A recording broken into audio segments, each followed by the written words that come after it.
ಆಗ ಆರ್ಯ ತಲೆ ಆಡಿಸಿ, ಫ್ರೆಂಡ್, ನನ್ನ ಕ್ಲಾಸ್ನಲ್ಲಿ ಒಬ್ಬ ಬಾಯ್ ಇದ್ದಾನೆ. ಅವನು ನನಗೆ ಯಾವಾಗ್ಲೂ ಕಾಟ ಕೊಡ್ತಾನೆ. ಇವತ್ತು ಕೂಡ ಹಾಗೆ ಆಯ್ತು. ನಿನಗೆ ಡ್ಯಾಡ್ ಇಲ್ಲ ಅಂತ ಹೇಳೋಕೆ ಸ್ಟಾರ್ಟ್ ಮಾಡ್ದ. ಆಗ ನಾನು ನನ್ನ ಕೂಲ್ ಅಂಕಲ್ಲೇ ನನ್ನ ಡ್ಯಾಡ್ ಅಂತ ಹೇಳಿದೆ. ಆದ್ರೂ ಅವನು ಇಲ್ಲ ಇಲ್ಲ ಅಂತ ಹೇಳ್ತಾ ಕೋಪ ಮಾಡಿಕೊಂಡು ಬ್ಯಾಡ್ ವರ್ಡ್ಸ್ ಯೂಸ್ ಮಾಡಿ ಬೈದ. ಆಮೇಲೆ ನಾನು ಸ್ಟೆಪ್ಸ್ ಹತ್ರ ನಿಂತಿದ್ದೆ. ಆಗ ಅವನ್ ಬ್ಯಾಕ್ ಸೈಡಿಂದ ನನ್ನ ಪುಷ್ ಮಾಡ್ದ. ನಾನು ಕೆಳಗಡೆ ಬಿದ್ದೆ ಅಂತ ಡೀಟೇಲ್ ಆಗಿ ಹೇಳ್ದ. ಅವಳು ಆರ್ಯನ್ನ ಸಮಾಧಾನ ಮಾಡೋಕೆ ಎತ್ಕೋಬೇಕು ಅನ್ನೋ ಅಷ್ಟ್ರಲ್ಲಿ ಹಿಂದೆಯಿಂದ, ಅಮ್ಮನ್ ತರಾನೇ ಮಗ, ಅದೇನೋ ಗಾದೆನೇ ಇದೆಯಲ್ಲ, ನೂಲಿನಂತೆ ಸೀರೆ ತಾಯಿಯಂತೆ ಮಗಳು ಅಂತ. ಇಲ್ಲಿ ಮಗಳಲ್ಲ, ಮಗ ಅಷ್ಟೇ. ಅಲ್ಲ, ಈ ಆರ್ಯ ಇಷ್ಟು ಚಿಕ್ಕ ವಯಸ್ಸಿಗೆ ಅದೆಷ್ಟು ಸುಳ್ಳು ಹೇಳ್ತಾನೆ. ಚೆನ್ನಾಗ್ ಟ್ರೈನಿಂಗ್ ಕೊಟ್ಟಿದ್ಯಾ ಕಣೆ ಇಂಚರ ಅನ್ನೋ ಒಂದು ವಾಯ್ಸ್ ಕೇಳಿಸ್ತು. ಅದು ಅವಳಿಗೆ ತುಂಬಾ ಫೆಮಿಲಿಯರ್ ವಾಯ್ಸ್ ಆಗಿತ್ತು. ಅವಳು ಹಿಂದೆ ತಿರುಗಿ ನೋಡಿದ್ರೆ ಅದು ಇನ್ಯಾರೂ ಆಗಿಲ್ದೆ ಶಮಿಕಾನೇ ಆಗಿದ್ಲು. ಅವಳ ಮಾತ್ ಕೇಳಿ ಒಂದು ಕ್ಷಣ ಇಂಚರ ಗಾಬರಿಯಾಗೋದ್ಲು. ಯಾಕೆ ಅಂದ್ರೆ ಈ ವಿಷಯದಲ್ಲಿ ಶಮಿಕಾ ಯಾಕೆ ಮೂಗ್ ತೂರಿಸ್ತಿದ್ದಾಳೆ ಅಂತ ಇಂಚರಾಗೆ ಅರ್ಥನೇ ಆಗ್ಲಿಲ್ಲ. ಇಂಚರ ರಿಯಾಕ್ಟ್ ಮಾಡೋಕು ಮುಂಚೆನೆ ಶಮಿಕಾ ಕಂಟಿನ್ಯೂ ಮಾಡಿ, ಲೋ ಎಳೆ ನಿಂಬೆಕಾಯಿ, ಏನೋ ಅಂದೆ ನೀನು?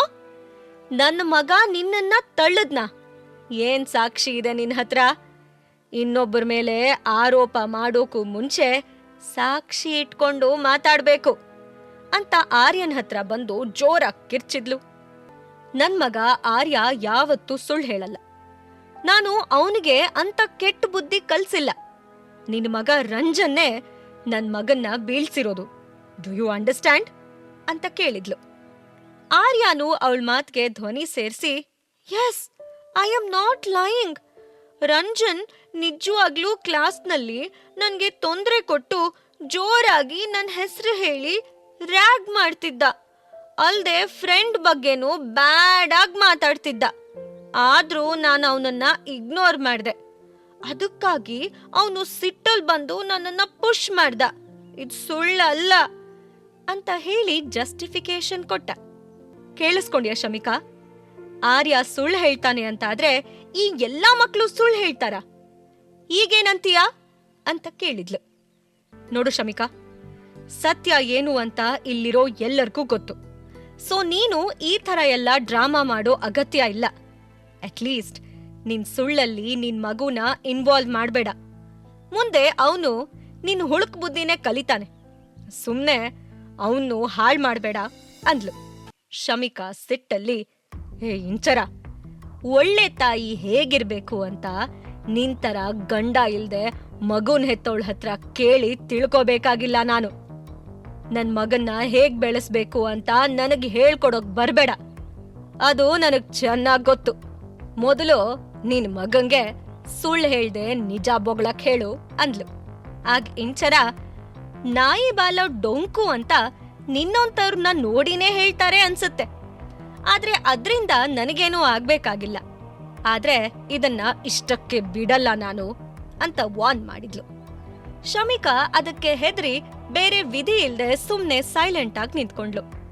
ಇಂಚರ ಅವಳ ಬಾಯಿ ಮುಚ್ಸಿ ಆರ್ಯನ್ ಕ್ಲಾಸ್ ಟೀಚರ್ ಕಡೆ ತಿರುಗಿ, ನೋಡಿ ಮ್ಯಾಮ್, ಇದ್ಯಾಕೋ ಅತಿ ಆಯ್ತು. ನಾನು ಇನ್ ಸುಮ್ನಿರಲ್ಲ. ನನ್ ಪೇಷನ್ಸ್ಗೂ ಒಂದು ಲಿಮಿಟ್ ಅಂತ ಇದೆ. ಒಂದ್ಸಲ ಆದ್ರೆ ಏನೋ ಕಣ್ ತಪ್ಪಿಂದ ಆಗಿದೆ ಅನ್ಕೊಂಡು ಸುಮ್ನಿರ್ಬೋದು. ಆದ್ರೆ ಆರ್ಯಂಗೆ ಪ್ರಾಬ್ಲಮ್ಸ್ ಬರ್ತಿರೋದು ಇದು ಫಸ್ಟ್ ಟೈಮ್ ಅಲ್ಲ.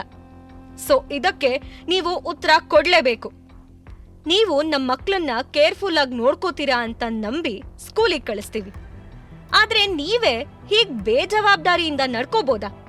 ಬೇಲಿನೇ ಎದ್ದು ಹೊಲ ಮೇಯ್ದ್ರೆ ನಾವ್ ಯಾರನ್ನ ನಂಬೋದು ಅಂತ ಹೇಳಿ ತನ್ನ ಸುತ್ಲು ಮುತ್ಲು ನೋಡೋಕೆ ಶುರು ಮಾಡಿದ್ಲು.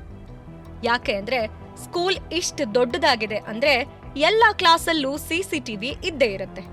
ಅದನ್ನ ಚೆಕ್ ಮಾಡಿದ್ರೆ ಸತ್ಯ ಆಚೆ ಬಂದೇ ಬರುತ್ತೆ ಅನ್ನೋದು ಅವಳ ಅಂದಾಜಾಗಿತ್ತು. ಹಾಗಾಗಿ ಅವಳು ಟೀಚರ್ ಹತ್ರ, ನಾನು CCTV ಫುಟೇಜ್ ನೋಡ್ಬೇಕು, ಅದು ಈಗಿಂದೀಗ್ಲೇ. CCTV ಇಲ್ಲ, ಇದ್ರೂ ಸರಿ ಇಲ್ಲ ಅಂತೆಲ್ಲ ಹೇಳಿ ತಪ್ಪಿಸ್ಕೊಳಕ್ ನೋಡ್ಬೇಡಿ. ನಿಮ್ ಹತ್ರ CCTV ಇದೆ ಅಂತ ನನಗ್ ಚೆನ್ನಾಗ್ ಗೊತ್ತು ಅಂದ್ಲು. ಅವಳ ಮಾತ್ ಕೇಳಿ ಟೀಚರ್ ಮುಖ ಬಿಳುಚ್ಕೊಂಡು ಹಣೆ ಎಲ್ಲ ಬೆವರೋಕ್ ಶುರುವಾಯ್ತು. ಅದನ್ನ ನೋಡಿ ಇಂಚರಾಗೆ ಅವರು ತನ್ನಿಂದ ತುಂಬಾ ವಿಷಯ ಮುಚ್ಚಿಡ್ತಿದ್ದಾರೆ ಅಂತ ಗೊತ್ತಾಯ್ತು. ಅವಳು ಅಂದ್ಕೊಂಡ್ ಹಾಗೆ, ಟೀಚರ್, ಈ ಬ್ಲಾಕ್ CCTV ನಿಜವಾಗ್ಲೂ ಕೆಟ್ಟೋಗಿದೆ, ಸೊ ನಾನು ನಿಮ್ಗೇನೂ ಹೆಲ್ಪ್ ಮಾಡೋಕ್ಕಾಗಲ್ಲ, ವಿ ಆರ್ ಸಾರಿ ಅಂದ್ರು. ಹಾಗೆ ಹೇಳೋವಾಗ ಅವರು ಪದೇ ಪದೇ ತಮ್ಮ ಬ್ಯಾಗ್ ನೋಡ್ಕೊಳ್ತಾ ಅದನ್ನ ಹೈಡ್ ಮಾಡೋಕೆ ಟ್ರೈ ಮಾಡ್ತಿದ್ರು. ಇಂಚರ ಅದನ್ನ ಅಬ್ಸರ್ವ್ ಮಾಡಿ, ಅರೆ ಮ್ಯಾಮ್, ನಿಮ್ ಬ್ಯಾಗ್ ತುಂಬಾ ಚೆನ್ನಾಗಿದೆ, ಎಲ್ಲಿ ಒಂದ್ಸಲ ತೋರಿಸಿ ನೋಡೋಣ ಅಂದ್ಲು. ಅದನ್ ಕೇಳಿ ಇಂಚರಾಗೆ ತನ್ ಮೇಲೆ ಡೌಟ್ ಬಂದಿದೆ ಅಂತ ಟೀಚರ್ ಇನ್ನೂ ಹೆದ್ರಿ ತೊದಲ್ತಾ, ಅಯ್ಯೋ ಯಾಕೆ, ನನ್ ಬ್ಯಾಗ್ ಯಾಕೆ ನೋಡ್ಬೇಕು ನಿಮ್ಗೆ, ಇದ್ರಲ್ಲಿ ನನ್ನ ಪರ್ಸನಲ್ ಥಿಂಗ್ಸ್ ಇದೆ, ನೀವದ್ ಹೇಗೆ ಇನ್ನೊಬ್ಬರ ಬ್ಯಾಗ್ ಎಲ್ಲ ನೋಡ್ತೀರಾ, ಅದ್ ಮ್ಯಾನರ್ಸ್ ಅಲ್ಲ ಅಂದ್ರು. ಅವ್ರ ಮಾತ್ ಕೇಳಿ ಇಂಚರ, ಸರಿ, ನೀವ್ ಬ್ಯಾಗ್ ತೋರ್ಸಿಲ್ಲ ಅಂದ್ರೆ ನಾನೀಗ ಡೀನ್ ಹತ್ರನೇ ಹೋಗ್ಬೇಕಾಗತ್ತೆ, ಆಗ್ಲಾದ್ರೂ ನೀವು ದಾರಿಗ್ ಬರ್ತೀರೇನೋ. ಅಲ್ಲ, ಆಗ ಬ್ಯಾಗ್ ತೋರಿಸ್ದೆ ಬೇರೆ ಆಪ್ಷನ್ ಎಲ್ಲಿದೆ ನಿಮ್ಗೆ ಅಂದ್ಲು. ಮತ್ತೆ ಕಂಟಿನ್ಯೂ ಮಾಡಿ, ಹಾ, ಇನ್ನೊಂದ್ ಮಾತು, ಅಲ್ಲೂ ನನಗೆ ಆನ್ಸರ್ ಸಿಕ್ಕಿಲ್ಲ ಅಂದ್ರೆ ನಾನ್ ಕೋರ್ಟ್ಗೆ ಹೋಗಿ ಒಂದ್ ಮಗುಗೆ ಅಸಾಲ್ಟ್ ಮಾಡಿರೋ ಅಪವಾದನ ನಿಮ್ ಮೇಲೆ ಹೊರಸ್ಬೇಕಾಗತ್ತೆ ಅಂತ ಸಿಟ್ಟಲ್ಲಿ ಹೇಳಿದ್ಲು. ಇಂಚರ ಅವ್ರೆ, ಇಷ್ಟ್ ಚಿಕ್ಕ ಪುಟ್ಟ ವಿಷಯಕ್ಕೆಲ್ಲ ಯಾರಾದ್ರೂ ಕೋರ್ಟ್ ಮೆಟ್ಲು ಹತ್ತಾರ? ನಾನು ಆರ್ಯನ್ ಟೀಚರ್, ನನಗೂ ಅವನ ಮೇಲೆ ಕೇರ್, ಕನ್ಸರ್ನ್ ಎಲ್ಲ ಇದೆ. ನೀವ್ ನೋಡಿದ್ರೆ ಒಂದ್ ಸಣ್ಣ ಆಕ್ಸಿಡೆಂಟ್ ಆಗಿದ್ದಕ್ಕೆ ನನ್ನನ್ನೇ ಕೋರ್ಟ್ಗೆ ಎಳಿತೀನಿ ಅಂತಿದ್ದೀರಾ. ಈಗ ಆರ್ಯ ಸೇಫ್ ಆಗಿದ್ದಾನಲ್ವಾ, ಅದೇ ಇಂಪಾರ್ಟೆಂಟ್ ಅಲ್ವಾ. ಈ ಟೈಮ್ನಲ್ಲಿ ನೀವು ನಾವು ಎಲ್ಲ ಅವನ್ನ ಕೇರ್ ತಗೋಬೇಕು. ಸೊ ಈ ವಿಷಯ ದೊಡ್ಡದ್ ಮಾಡ್ದೆ ಇಲ್ಲಿಗೆ ಮುಗ್ಸೋಣ. ಹೀಗೆಲ್ಲ ಗಲಾಟೆ ಆದ್ರೆ ಬೇರೆ ಮಕ್ಕಳು ಡಿಸ್ಟರ್ಬ್ ಆಗ್ತಾರೆ ಅಂತ ಕೈ ಮುಗಿತಾ ಕೇಳ್ಕೊಂಡ್ರು. ಇಷ್ಟೊತ್ತು ಸುಮ್ನಿದ್ದ ಶಮಿಕಾ ಕೋರ್ಟ್ ವಿಷಯ ಕೇಳ್ತಿದ್ದಾಗೆ, ಇಂಚರ, ಟೀಚರ್ ಜೊತೆ ಹೀಗ ಮಾತಾಡೋದ್ ನೀನು?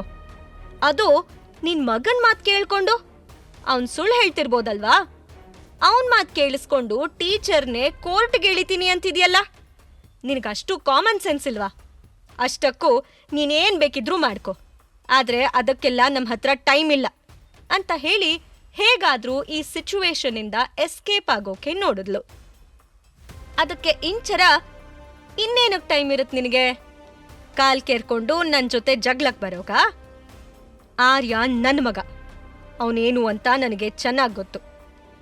ನನಗೂ ನಿಮ್ ಜೊತೆ ಟೈಮ್ ವೇಸ್ಟ್ ಮಾಡೋಕೆ ಸಮಯ ಇಲ್ಲ, ಆ ಆಸಕ್ತಿನೂ ಇಲ್ಲ.